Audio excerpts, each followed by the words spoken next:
Hello, my name's David Withers and I'm the Managing Director of ISEKI here in the UK. We continue to experience these COVID restrictions that have been going on for some year now, and as such we thought we'd continue with our series of virtual demonstrations where if we can't take the machine to you, maybe we can bring it to you by the power of video. So what are we looking at today? Well, this is our new ISEKI TLE3410 compact tractor. It's a 40 horsepower machine with a brand new stage 5 engine, and we'll talk more about that a little bit later. It's got a three range hydrostatic transmission and will lift 1,000 kilos at the back end on the 3-point linkage. It's an incredibly versatile machine which will hit a variety of markets. So homeowners use this, we sell it into agriculture, great for sports grounds and that kind of application as well. So it really is a very versatile tractor, but we'll start off by looking at the engine. So let's have a look at this engine. I've opened the hood here. It's a one-piece hood. It gives me great access, really easy to open and get access to this engine. And what have we got as an engine here? This is an ISEKI built 3-cylinder turbocharged common rail diesel engine. And like all the ISEKI engines, we have big displacement, so we can spin it relatively slowly and generate less vibration, use less fuel and so on. So this is a 1.8 litre engine that we're only going to turn at 2,600 RPM to generate a full 40 horsepower and tremendous amount of torque. Now, to achieve the stage 5 regulations, the engines have to burn much cleaner and give out much less particulates. And we do that by using a DPF and a catalytic converter, which means we don't need to have AdBlue as well. So let's have a look at how we service this engine, just the day-to-day stuff that you might need to do. Air cleaners here right at the front of the engine out of the way. You can see the radiator just behind that, and we've got a little bug screen there, keeps the radiator nice and clean. Battery, easy access to that, so if ever you need to service that, and you can see the coolant tank is there. Moving back from that, you can see the alternator there and the fan belt, easy to get at that whole area, and the dipstick is there, and you don't actually have to open the hood to get at that dipstick. As we think about the routine maintenance that you're going to need to do on a machine such as this, I mentioned air cleaners at the front, coolant tank there, very easy to get at. As we move further back here, we've got the oil filter there, very easy just to spin off. Fuel filter is here. So for that routine maintenance, it really isn't much hassle to get that done. So let's have a look at the dashboard and controls here at the front. As you can see, it's kind of an automotive style dashboard here. We've got a really clear, easy to read fuel gauge. This is the revs per minute of the engine, and you can see here to get in the green there, which is what would give you 540 at the PTO at the back. You can see there we're spinning the engine, as I mentioned earlier. It's sort of 2600 RPM, something like that. There's also an hour meter there to show you how much work the tractor's done. Over on this side, you've got the combi switch, which gives you the lights control, indicators, horn, that kind of thing, as well as the hazard light. There's two controls there, which I'm going to talk about more a little bit later. Moving to this side, we've got the hand throttle here, again, easy to operate, and the PTO. And the PTO engagement has got a nice feature called soft start, so that instead of the PTO engaging suddenly, as it were, I can press that button in and now you'll get a slow engagement. So as I then turn that and pull it up, that's the PTO engaged, and by hitting the soft start, it means that the implement on the back starts nice and slowly. It doesn't put a lot of stress on the implement or the tractor. That's the main controls here at the front. So I mentioned earlier about these two buttons here. These are to do with the regeneration that happens on a stage 5 engine. So periodically the engine notices that there's soot built up in the catalytic converter and it has to run really hot to burn all that soot off. It's called regeneration.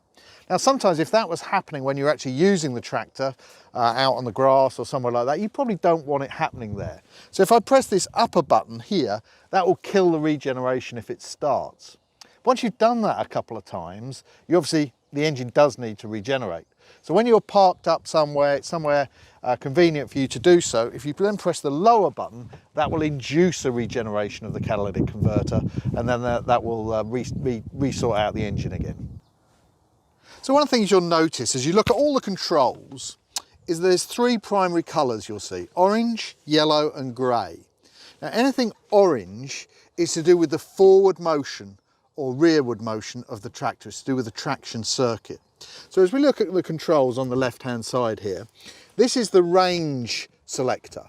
So as I mentioned before, it's got a 3-speed hydrostatic drive, so I can pick which range I want there, and that's really useful. You can go up to 25 kilometers an hour in top range, but I can also go really, really slowly, but with tremendous torque, which I'm going to need later as I show you some rotavating that we're going to do in one of the paddocks here. Obviously the handbrake is to do with the motion of the machine, so again that's orange there, and then we can put it into 4-wheel drive. So push that down, it's in 4-wheel drive, pull it up, it's in 2-wheel drive. Nice and easy to get up there from the seat. The final thing here is a Diff Lock pedal.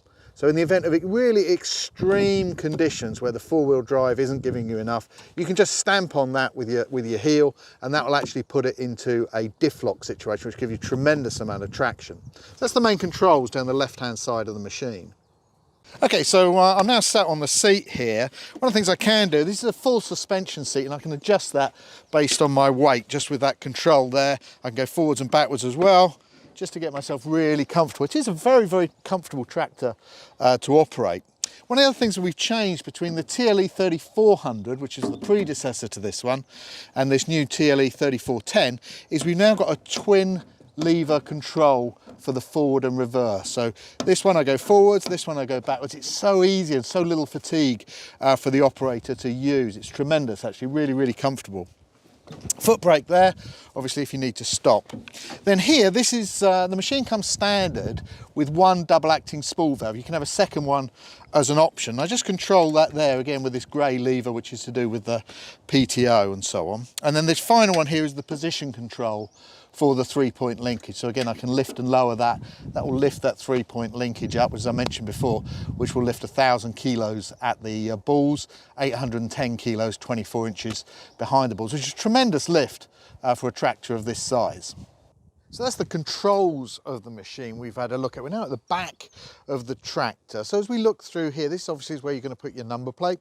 Then here, this is for the double acting spool valve, where you plug your implement in on the back. Here's your trailer socket, your electrical socket for when you're towing a trailer. Nice little spring clip there, just holds that top link in place so it doesn't wobble around too much. And then moving down, this is a drawbar clevis we have here. Now you can tow a 3.5 ton trailer behind this tractor as long as the trailer is braked. So that's a really good towing weight that we've got behind the tractor. 3-point linkage, we've got 1,000 kilos of lift, as I mentioned before, at the ball ends, which is great again for this size of tractor. And if I just step out of shot for a minute here, just have a look at that gearbox there. Look at the weight that we've put into that. We really haven't skimped on the materials. It really is a heavy duty rear end, which is really what you want on a really heavy duty working tractor like this. So that's enough about all the details of this machine. Let's go get ourselves an implement so we can show you it working. This is that engine startup. Isn't that a fabulous sound? That's the new Stage 5 engines. So just got to pop it in range here. And we'll go get ourselves an implement and go mowing. Okay, so we've hooked ourselves up with a 1.75 metre Wessex flail that they very kindly lent us, and we're in this paddock that actually hasn't been cut since about October last year, so we've got quite a heavy lush growth here. So we're going to run up and down here a few times. I'm actually going to put it in medium speed. I mentioned before we've got 3 ranges that we can use, and I think for this kind of activity the middle one is about right. So we'll crank up that lovely engine.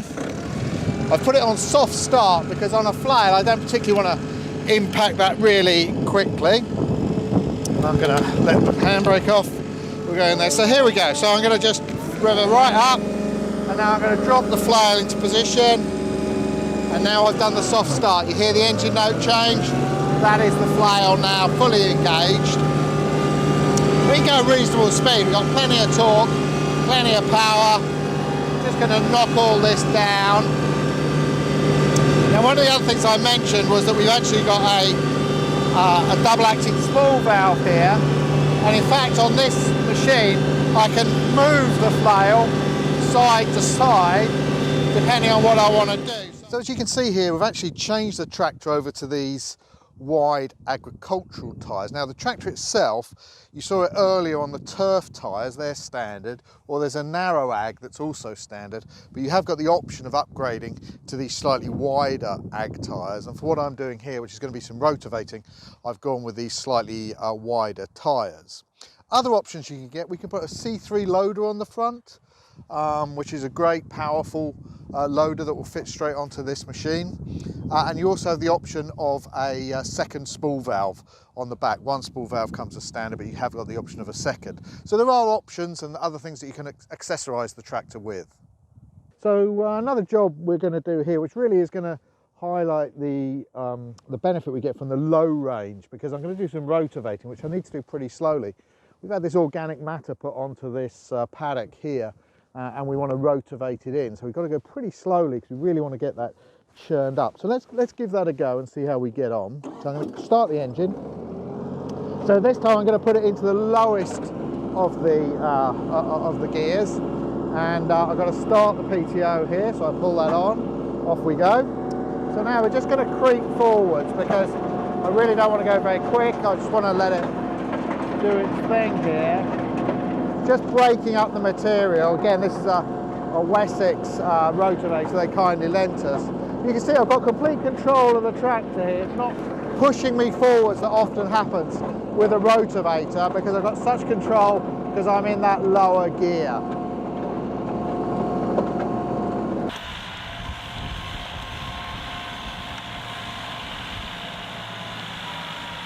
I mentioned before that we got 3 ranges on the hydrostat here, so I'm going to put it in top gear because I'm going to be driving down the road here, and you can just kind of see the kind of speed that we've got. We've got up to 25 kilometers an hour actually, which is a really good road speed.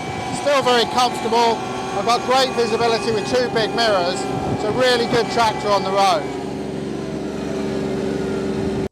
So when you finish your mowing, your rotavating, and sadly it's time to put your tractor away, you might want to be putting it into a low garage like the one you can see behind me here. So we thought of that, and we have folding ROPs in place. So you just kind of loosen these hand nuts here. They're to stop any vibration or rattle that you might get. Simply pull out the pin, as I'm showing here, and then I can just pull that back pretty easily, because you notice it's got a gas strut there. And there we are, that's down. I can now drive it into my garage very easily. Again, to put it back up, dead easy. Just push it up, you can see the gas strut helping me there. Pop these back through the holes, and we're ready to go again. Wow, what a great tractor. That's just been amazing. The combination of that new Stage 5 engine, which is so smooth, has so much torque and power, and then the 3-range hydrostatic transmission just make it a really easy tractor to use, and so versatile. And I have to say, using the twin pedals here is just so much easier than a rocker pedal, so I've really enjoyed that. And as ever, I've really enjoyed making this video. It's amazing to just get these machines out here, do some real work with them, and see how they operate. But don't forget, if you're interested in ISEKI products, whether you need a new machine, or you need service or parts or whatever it is, our dealers are open. They're available there to serve you with whatever your needs happen to be. Go to our website, www.iseki.co.uk, and there's a dealer locator that will tell you where your nearest dealer is. So once again, many thanks for watching this video. I hope you've enjoyed it. As ever, I've enjoyed making it, and what a great tractor. I've been blown away by its performance. It's amazing. So go out, have a look at one, TLE3410. Thank you, and stay safe.